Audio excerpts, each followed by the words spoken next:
coming into focus. Hi, I'm Alex, as someone probably said that I wasn't listening to. I have Asperger syndrome, and I started a website for people with Asperger syndrome when I was still in high school and almost failing, but I fixed that by doing more homework.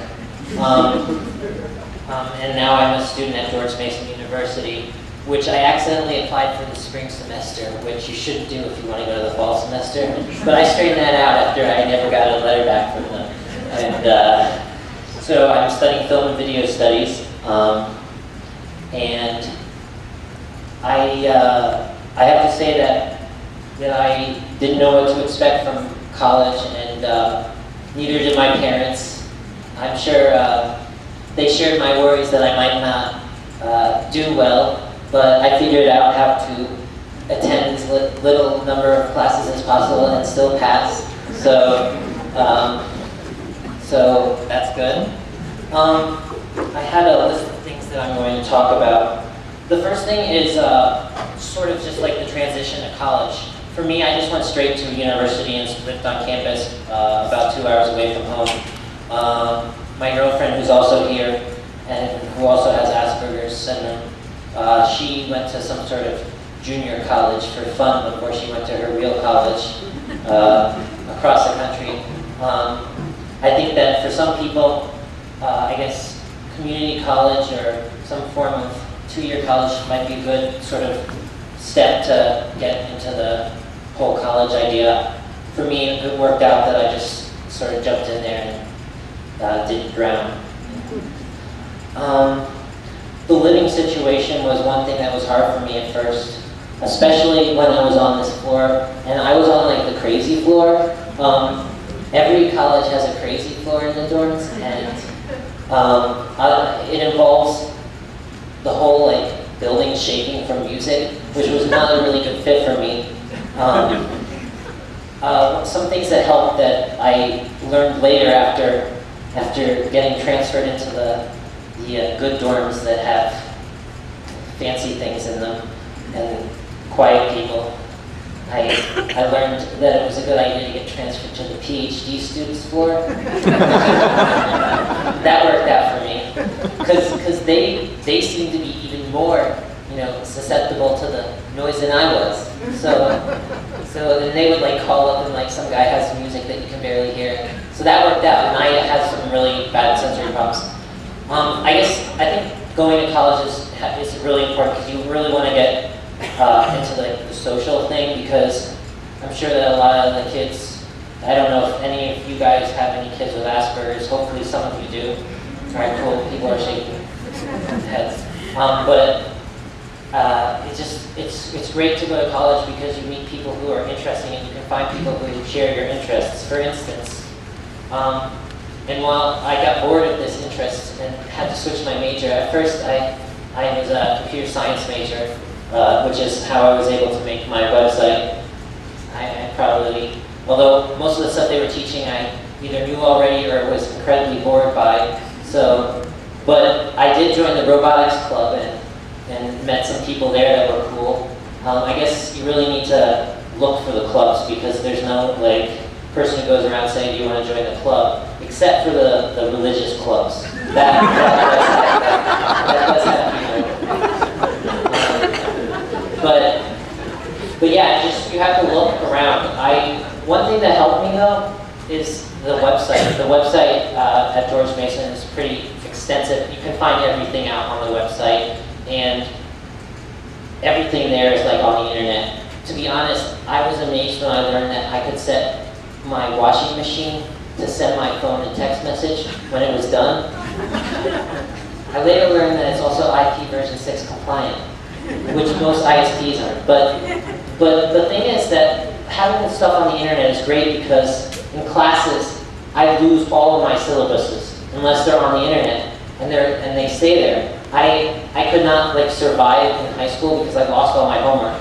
And I guess that's why it became so easy in college to do homework, because I didn't have any problem with losing them. I just had to go to the website, look up the stuff, and pretty much that's what everyone does now. So that's another thing. Another great thing that I'm sure some of your kids are already involved in is online social networks. I mean, I guess one planet would count as that we have 16,520 members.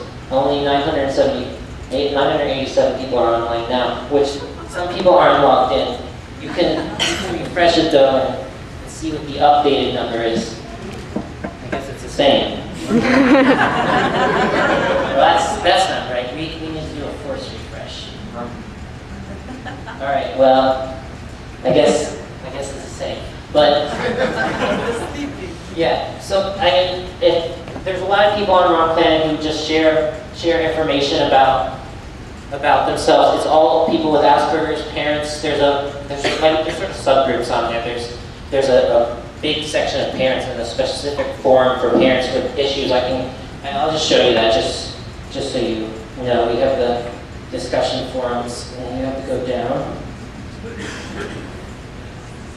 Let's make this a little better. All right, and parents. All right, here we go, parents. If people just post stuff about how to support their children. There's help IEPs. Someone posts a thing about IME or special ed. This person's from Australia. You can see there's people from every single place on the RT. Just people posting replies. It's a good place to meet people. And as I was saying about social networks back into college, like there's also Facebook, which if you can't remember people's names or things about them, this is a site where like everyone just posts every single personal detail about themselves that anyone can access. So and it will remind you if your friends have birthdays, so you don't even forget, which I usually forget these types of things. So it's great. And also, you can look at your friends list and find a picture of the person whose name you forgot, which I can't remember names, so that works. In terms of just social stuff in college, at first it was really hard for me. What helped was having, I guess, the director of the disability services there, who's no longer there, who's now at a different university. But she helped me out and stuff and gave me advice, and it was really just great to have an adult mentor at the college who was able to sort of help me with things. And I also learned, a lot just by meeting people and just observing social situations. I thought that I would completely fail at everything in terms of social stuff. And at first that was true, but I sort of learned how to pretend to be interested in what someone else is saying. But at first it was pretending, but for some reason it must be that I pretended so much that I started to become interested in what people had to say.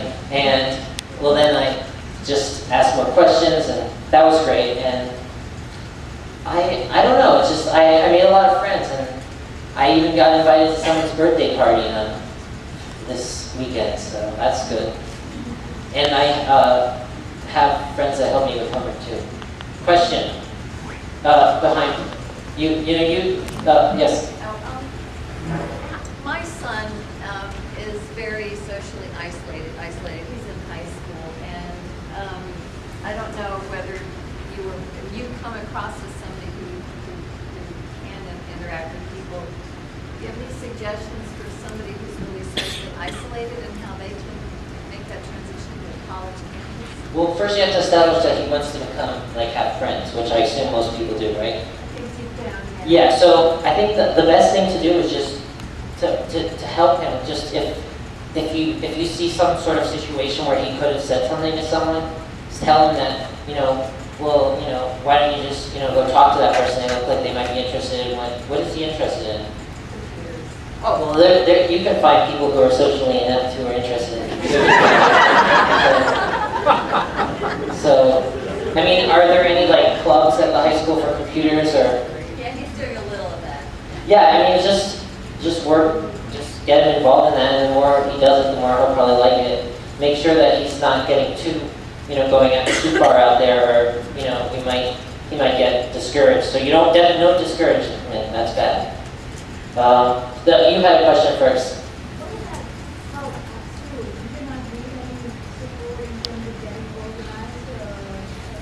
I did need support, and at first I used the disability services, which she did ask if I needed support, which I guess I answered sort of with the question. I didn't want to get yelled at. But, they had extended time on tests, help with, they have seminars for like organizing yourself, which aren't for disability people, they're for anyone to go to, and I went to those, and they were kind of interesting. I used the University Disability Services until you had to like fill out like a gazillion forms just to take a quiz every time you had to take a quiz, so I no longer use them that much, but at first they were really helpful in making sure the professors give me extended time, making sure all the I guess accommodations were in place so I could be able to not fail any of my tests. I still take tests on a computer because I can't write with my hand too easily. Although in the one class where I do write with my hand in one class, I always get good grades on the pop quizzes. Alex, when you first started in school, did you have any trouble getting to classes on time, meeting your deadlines for papers or reports or anything like that? Yeah, I did have trouble meeting deadlines. In fact, even last semester, I took a class in Chinese cinema, and which it was a great class, but you had to write a lot of papers about, and it was modern Chinese cinema, so I assumed that modern would mean fairly new in terms of cinema, but apparently meant anytime there was a camera is modern, because that's modern technology. But I had to, I got it incomplete, and then I submitted my work in January 31st. So, and the semester ended in like December, like 10th or something. So the teacher was pretty accommodating there. That's because I have a disability accommodation that I told her about.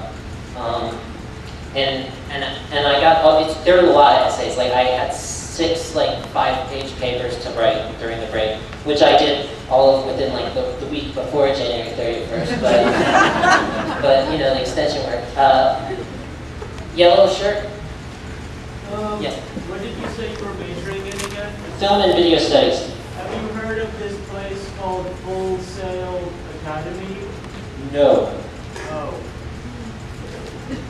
They're a school that usually specializes in entertainment and culture.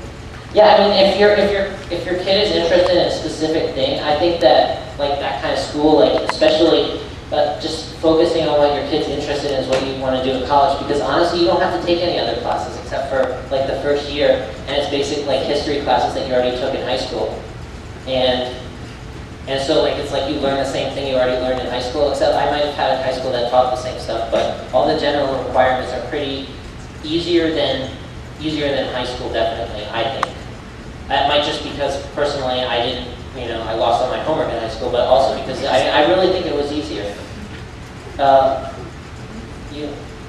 Sometimes on the spectrum, the anxiety comes in when people begin to fall behind in work.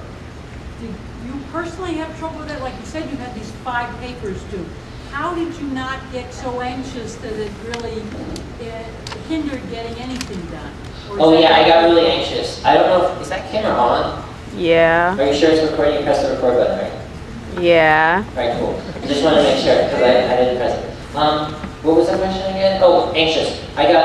She asked if I got anxious because of all the papers that were due. Yes. But I decided that as long as I didn't care if I got bad grades, but I did care that I did all the work and my best effort to do it, and didn't really care, like worry about like how late it was, I started to realize that it wasn't stressful anymore because the stress, to be honest, that's the thing that kept me from doing the papers in the first place. So I figured that I should just not get stressed and if I get a bad grade, so what? I'll just retake the class and they'll replace the grade with a new one. I don't know if all colleges do that though. But the teacher didn't, if you had accommodations listed with the teacher, the professor, they didn't reach out to you and ask you if you were having problems in your production level.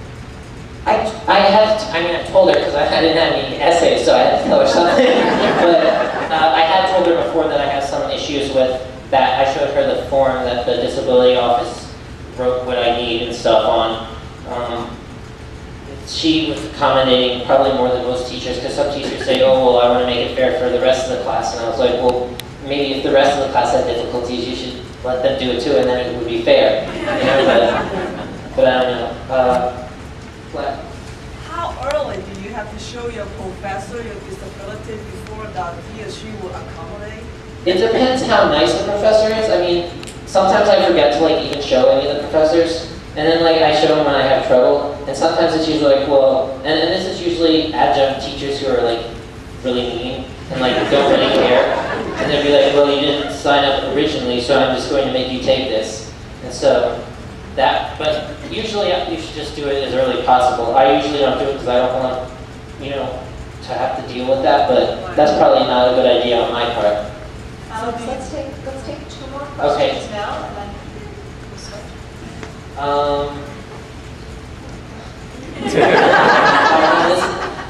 All right, I'm going to count my 2 very liberally. Purple.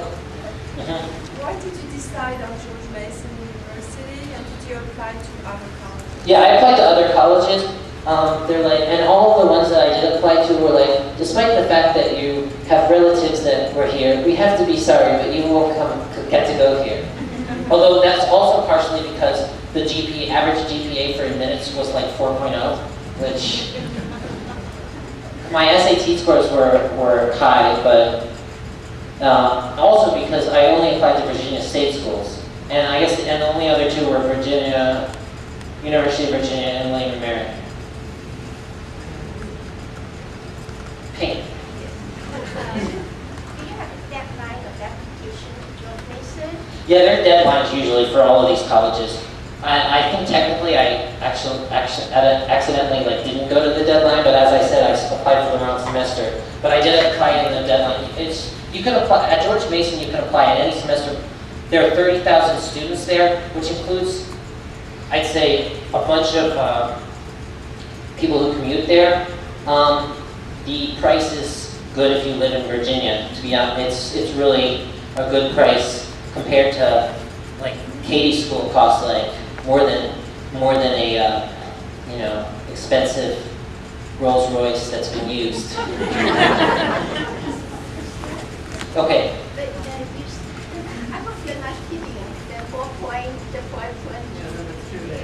Oh no. Yeah, there's pretty much a 4.0 GPA requirement at Virginia. Even Virginia Tech is now like hard to get into. George Mason now just went up like a couple points, but they don't require SATs or ACTs or anything in terms of standardized tests. I don't think there are any other universities actually that do that, but. Did you write on your application that you had Yeah, I use that, like, I wrote an essay about my website because it's been popular and mentioned on like Good Morning America, and Dr. Phil mentioned it. He said it was good, and while I don't agree with most of what Dr. Phil said, I do agree with that. Alex, if we could switch now. Yes. If you wouldn't mind passing your microphone to Katie. Oh yeah, Katie. Katie has to talk. Would you like to introduce? Yes, I would like to introduce Katie Miller. Thanks. She is she just graduated from Maryland Institute College of Art. She is a oil painter, and she just sold a painting to a museum in Chicago, which you can see. It's in the like you can see it if you go in the door of the museum there, and for like thousands and thousands of dollars. And now she's rich. Not really rich because we have to pay rent. But, That's true.